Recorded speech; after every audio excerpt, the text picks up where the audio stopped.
Hello दोस्तों, मैं विक्रम स्वागत करता हूं आपका आपके अपने YouTube channel S study platform पर।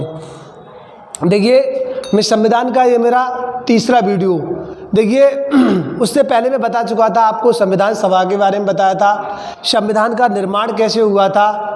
ठीक है, संविधान का निर्माण संविधान सभा के द्वारा और संविधान सभा का जो गठन हुआ था वो कैबिनेट मिशन जुलाई 1946 के अकॉर्डिंग हुआ था। ठीक है, उसके बाद मैंने आपको संविधान की विशेषताओं के बारे में बताया था, क्या क्या संविधान हमारे संविधान में क्या कहते हैं, एकल नागरिकता है, और देखो नम्यता और कठोर। ठीक है, नम्यता और अनम्यता का मिश्रण भी है। ठीक है, तो कुछ प्रावधानों को बदला जा सकता है और कुछ को परमिशन लेनी पड़ती है राज्यों की, आधे से अधिक राज्यों की। तो देखिए, आज मैं संवैधानिक विकास की बात कर रहा हूँ। देखिए, एक्चुअली इसको मुझे पहले पढ़ाना चाहिए था, लेकिन मैं फिर भी आपको बाद में पढ़ा रहा हूँ। तो देखिए, चलते हैं इसी वीडियो पे आते हैं। देखिए, इससे पहले थोड़ा सा समझ लीजिए कि आपको पता है कि 31 दिसंबर 1600 ईस्वी को महारानी एलिजाबेथ प्रथम ने क्या किया था, ईस्ट इंडिया कंपनी की स्थापना की थी, और एक चार्टर के अकॉर्डिंग क्या किया था, उन्होंने कंपनी की स्थापना की थी, ईस्ट इंडिया कंपनी की, और कहा था कि आप जाकर के मध्य एशिया अर्थात भारत में जाके भारत में जाके व्यापार करें।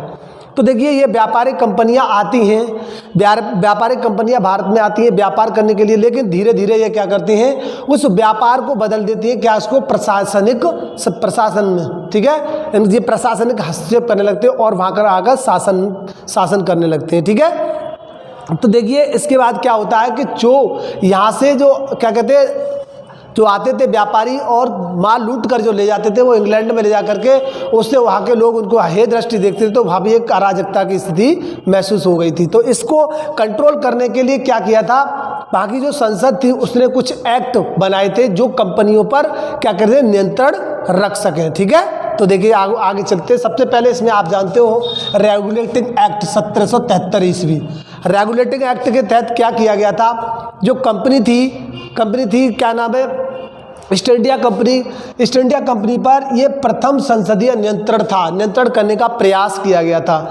ठीक है, पहला रेगुलेटिंग एक्ट जो संसद द्वारा बनाया गया ऐसा चार्टर एक्ट था जिसके द्वारा कंपनी पर क्या कहते हैं, नियंत्रण करने का प्रथम प्रयास किया गया था। ठीक है, अब देखिए, इसको क्या कहते हैं, चलाने के लिए दो संस्थाएं, देखिए ब्रिटेन में भी बदलाव हुए थे और भारत में भी इसके अकॉर्डिंग बदलाव हुए। तो देखिए, पहले देखते हैं ब्रिटेन में क्या बदलाव हुए थे। कंपनी को चलाने के लिए दो संस्थाओं का गठन किया गया था, जिसमें क्या किया था, नंबर 1 कोर्ट ऑफ प्रोप्राइटर्स, यानी ये होता था निवेशकों का समूह। कंपनी के जो निवेशक हुआ करते थे, अर्थात उसमें जो कंपनी में जो काम वाले मतलब काम करते थे, जिनको जैसे कह सकते हैं आप निवेशक। तो देखिए, निवेशकों का समूह होता था इसका। और दूसरा क्या बनाया गया था, कोर्ट ऑफ डायरेक्टर। देखिए, कोर्ट ऑफ डायरेक्टर्स में क्या आता है आपका, कि जो निवेशक हुआ करते थे वो क्या करते थे, इनका चयन करते थे। 24 सदस्य हुआ करते थे कोर्ट ऑफ डायरेक्टर्स के, वो इनका चुनाव इनके द्वारा किया जाता था। ठीक है, अब उसके बाद क्या हुआ था, इनका काम था कंपनी के प्रति जिम्मेदारी। उसके बाद इसमें भी क्या किया जाता था, एक अध्यक्ष और दूसरा उपाध्यक्ष चुना जाता था। उपाध्यक्ष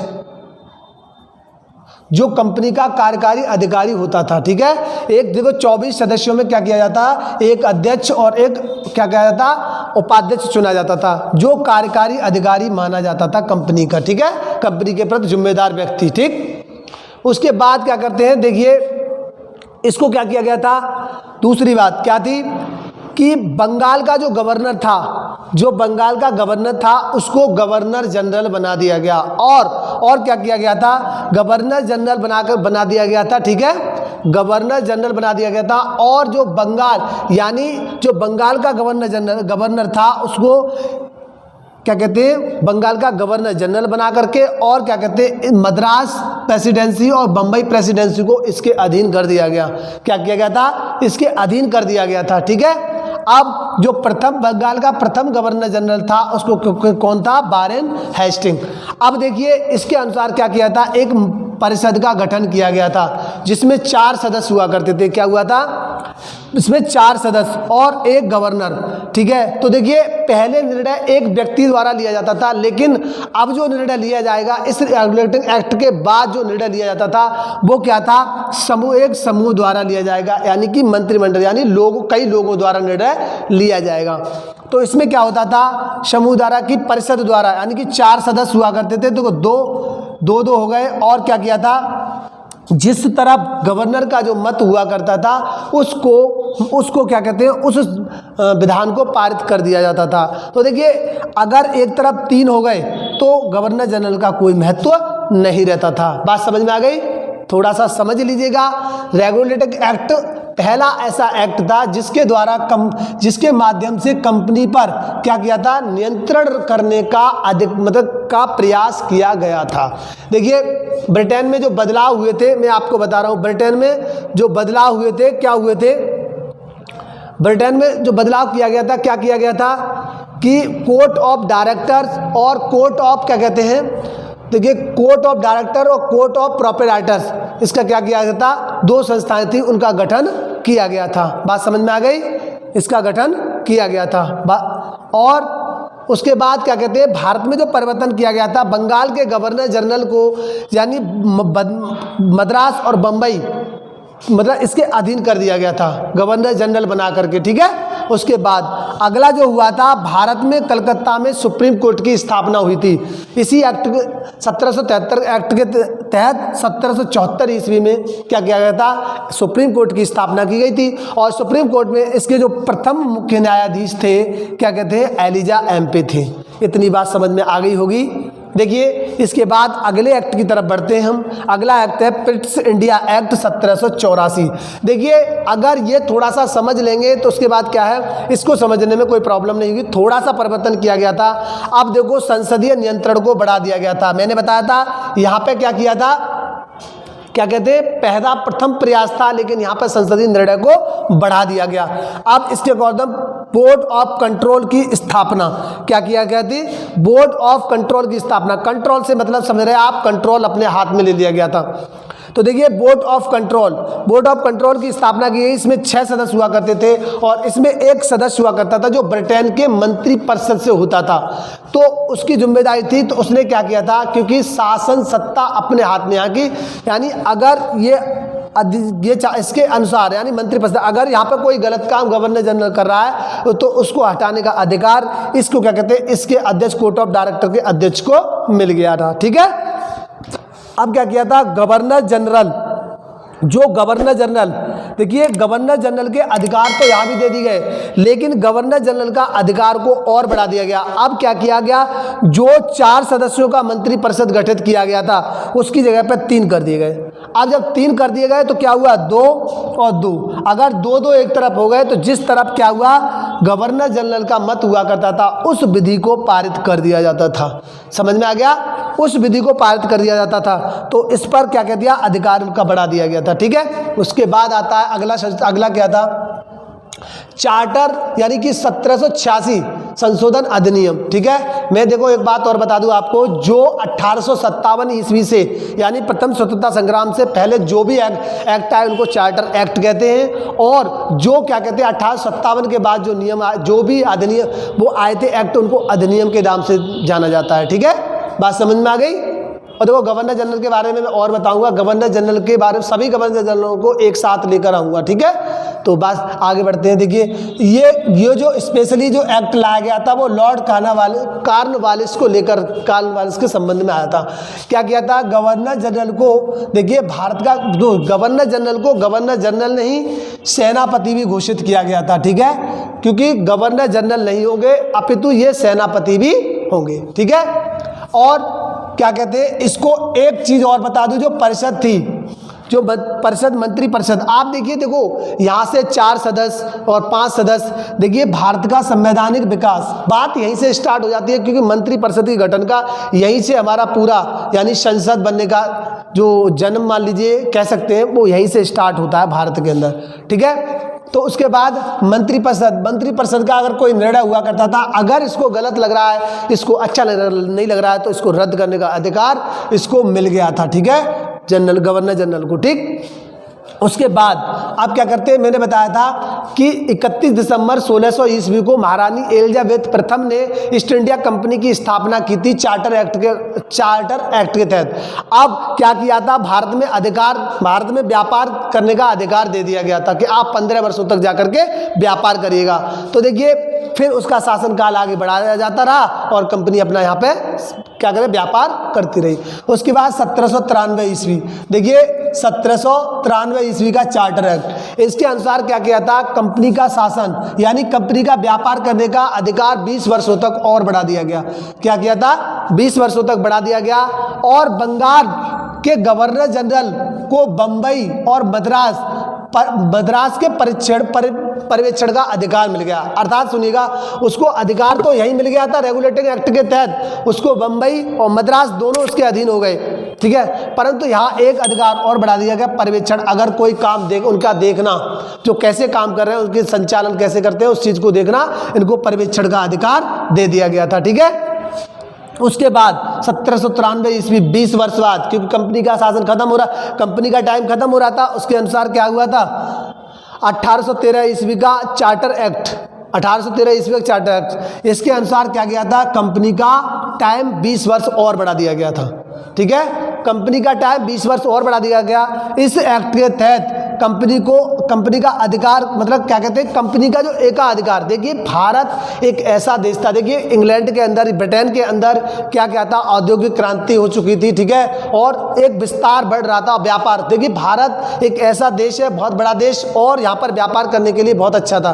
तो ये जो क्या कहते हैं, तो ब्रिटेन चाहता था कि जो यहाँ पे व्यापार करना प्रत्येक व्यक्ति, लेकिन क्या हुआ था, यहाँ तो कंपनी का एकाधिकार था, लेकिन इस एकाधिकार को समाप्त करके क्या कहते हैं, ब्रिटिश संसद ने क्या किया कि उसके एकाधिकार को समाप्त कर दिया, कहा कि कोई भी व्यक्ति आएगा तो यहाँ पे व्यापार कर सकता है, ठीक है। तो समाप्त कर दिया गया, केवल चाय और चीन, यानी हमारा पड़ोसी देश है चीन के साथ, चाय और चीन के साथ व्यापार को छोड़ करके इसको क्या कर दिया था, समाप्त कर दिया गया था। अर्थात कोई भी व्यापार कर सकता है। अब देखिए अंग्रेज क्या करते थे, अंग्रेजों ने दिखावा करने के लिए, अंग्रेजों का मेन उद्देश्य ये था कि यहाँ के व्यक्तियों को अपनी ओर आकर्षित करना, उनके प्रति सहानुभूति दिखाना और उनके साथ उनका इस तरीके से आगे चल के शोषण करना। तो इन्होंने क्या किया था, कंपनी ने पहली बार शिक्षा पर 1 लाख रुपए खर्च करने की बात कही, ठीक है, 1 लाख रुपए खर्च किए गए शिक्षा पर। अब इन्होंने और क्या किया था, इस एक्ट के तहत ईसाइयों को ये छूट दी गई थी, ईसाई अगर अपना धर्म प्रचार करना चाहते हैं तो ईसाइयों के लिए ये छूट दी गई थी कि आप जा सकते हैं, अपना धर्म प्रचार कर सकते हैं, प्रलोभन दे, चाहे कैसे भी किसी भी प्रभाव से आप अपना प्रचार कर सकते हैं, ठीक है। तो ये समझता हूँ ये वाला भी चार्टर से एक्ट समझ में आ गया होगा। कंपनी का 20 वर्षों तक बढ़ाया गया, बंगाल के गवर्नर जनरल को बंबई मद्रास की पर्यवेक्षण का अधिकार मिल गया। अब 1813 के अकॉर्डिंग क्या किया, कंपनी का अधिकार 20 वर्ष और बढ़ा दिया गया। इस एक्ट के तहत कंपनी के अधिकार को समाप्त कर दिया गया, एकाधिकार को, जो व्यापार का एकाधिकार था उसको समाप्त कर दिया गया था। शिक्षा पर 1 लाख रुपए खर्च करने की बात कही थी कंपनी ने, ठीक है। ईसाइयों को छूट दे दी गई कि आप अपना धर्म प्रचार कर सकते हैं, ठीक है। आप उसके बाद बात करते हैं 1833, चार्टर एक्ट 1833, ठीक है। तो इसके बाद क्या किया गया था, कंपनी का, देखो 20 वर्षों का टाइम हो चुका है, कंपनी का टाइम खत्म। अब उसके बाद क्या किया था, कंपनी का टाइम फिर से 20 वर्ष बढ़ा दिया गया, ठीक है। कंपनी का जो समय था वो 20 वर्ष फिर बढ़ा दिया गया, और जो बचा हुआ व्यापार पे उनका अधिकार था उसको भी कंपनी ने समाप्त कर दिया गया, मतलब संसद ने उसको खत्म कर दिया गया, कोई भी अधिकार नहीं रहेगा किसी पर भी, ठीक है, समाप्त कर दिया गया। तो आपसे पूछा जाएगा कि कंपनी के एकाधिकार को कब समाप्त किया गया, तो 1833 चार्टर एक्ट के तहत। लेकिन और जब एकाधिकार को मतलब चाय और चीनी पर छोड़ दिया गया था, किसके अकॉर्डिंग, 1813, तो चार्टर एक्ट के तहत पूर्णतः समाप्त कर दिया गया। और एक चीज़ और की गई थी कि जो सरकारी नौकरियां थी, सरकारी नौकरियों में भेदभाव के तौर पर नौकरी दी जाती कि आप उस जाति के, आपको नौकरी नहीं दी जाएगी, आपको नौकरी जाति के आधार पर, तो इस भेदभाव को इस एक्ट के तहत समाप्त कर दिया गया, ठीक है। इस को क्या कर दिया, एक्ट के तहत क्या कर दिया गया, समाप्त कर दिया गया, ठीक, सरकारी नौकरियों में। अब बंगाल के गवर्नर जनरल को किसका कहा गया था, भारत का गवर्नर जनरल कहा गया था। तो कई बार क्वेश्चन पूछा जाता है कि भारत का प्रथम गवर्नर जनरल कौन था, तो Lord William Bentinck, Lord William Bentinck, ठीक है, लॉर्ड विलियम बेंटिंग। उसके बाद क्या हुआ, तो देखिए ये वाला एक्ट समझ में आ गया। उसके बाद देखिए मंत्रिपरिषद में, इसी एक्ट के तहत मंत्रिपरिषद में एक विधि सदस्य जोड़ा गया, अर्थात कानूनी सलाहकार। देखिए कानूनी सलाहकार जोड़ा गया, परंतु इस कानूनी सलाहकार को देखिए मंत्रिपरिषद में पहले कितने सदस्य, 5, फिर कितने थे, 4, अभी तक कोई नहीं बढ़ा। ठीक है, तो देखिए क्या हुआ, इसमें विधि सदस्य जोड़ा गया। इस सदस्य को, इसका प्रथम सदस्य कौन थे, मैकाले, लॉर्ड मैकाले, लेकिन इनको वोट देने का अधिकार नहीं था। अब सबसे बड़ी बात, 1833 एक्ट के तहत क्या कहते हैं, भारत में दास प्रथा को पूर्णतः समाप्त कर दिया गया था, और इसका जो श्रेय जाता है वो एलन वरो को जाता है। एलन वरो के द्वारा, एलन वरो के प्रयास से इस दास प्रथा को समाप्त कर दिया गया 1833 के अकॉर्डिंग, और क्या कहता है 1843 में जाकर के। तो क्वेश्चन पूछा जाए आपसे कि भारत में दास प्रथा को कब खत्म किया गया, तो 1843 ईस्वी में। क्लियर। अब आता 1853 का चार्टर एक्ट। 1853 का चार्टर एक्ट क्या कहता है, देखिए इस एक्ट के तहत कोर्ट ऑफ डायरेक्टर क्या कहता, जो जहां पर क्या बताई जाएगी, 2 संस्थाएं बनाई गई थी, कोर्ट ऑफ प्रोप्राइटर्स और निवेशकों का समूह, दूसरा कोर्ट ऑफ डायरेक्टर्स। इसमें जो 24 सदस्य थे उनको घटा करके सदस्य 18 कर दिया गया। ठीक है, उन सदस्यों को 18 कर दिया गया। दूसरी बात, अधिकारियों, जितनी भी कंपनी में जितने भी जो भी अधिकारी करेंगे काम, उनको प्रथम बार परीक्षा का आयोजन किया गया था। ठीक है, बात समझ में आ गई। किस तहत, किस एक्ट के तहत, 1853 के तहत। ठीक है, 1853 के तहत क्या कर दिया गया था कि अधिकारियों, जो भी अधिकारी काम करेंगे कंपनी में, उनको क्या किया गया था, परीक्षा प्रतियोगिता के द्वारा उनको चयन किया जाएगा। अब क्या कहता है, विधि सदस्य, जो कानूनी सलाहकार थे लॉर्ड मैकाले प्रथम बने थे, अब जो सदस्य बनेगा उसको क्या कह दिया, वोट देने का दर्जा दे दिया गया, पूर्ण रूप से दर्जा दे दिया गया। ठीक है, तो मैं समझता हूँ ये चार्टर एक्ट आपको समझ में आएगा। इसके बाद मेरा अगला वीडियो एक और भी आएगा, तो उसमें आपको समझ में आ जाएगा, और भी आगे बताना है। इसके बाद 1857 के बाद में और जो अधिनियम आएंगे उनको पढ़ाएंगे। तो देखिए एक बार से रिकॉल कर लेते हैं हम। रेगुलेटिंग एक्ट 1773 ईस्वी क्या कहते हैं, इसके अनुसार प्रथम बार क्या करता है, कंपनी पर नियंत्रण करने का अधिकार, मतलब प्रथम प्रयास किया गया था। कंपनी को चलाने के लिए 2 संस्थाओं का निर्माण की वो गठन किया गया था, कोर्ट ऑफ प्रोप्राइटर्स। ठीक है, निवेशकों का समूह, इन समूह के द्वारा क्या किया जाता, कोर्ट ऑफ डायरेक्टर के सदस्यों का चयन किया जाता था, चुना जाता था, और 24 सदस्यों में क्या किया जाता, एक निवेशकों द्वारा समूह, और इनमें एक अध्यक्ष और एक उपाध्यक्ष हुआ करता था। ठीक है, जो कंपनी का कार्यकारी अधिकारी हुआ करता था। अब इस एक्ट के तहत क्या किया, बंगाल के गवर्नर जनरल बना दिया गया, और बम्बई और मद्रास दोनों इसके अधीन कर दिए गए। सर्वोच्च न्यायालय की स्थापना हुई थी 1774 ईस्वी में। एलिजा एम्पे क्या थे, इसके प्रथम न्यायाधीश थे। अब आता है पिट्स इंडिया एक्ट 1784।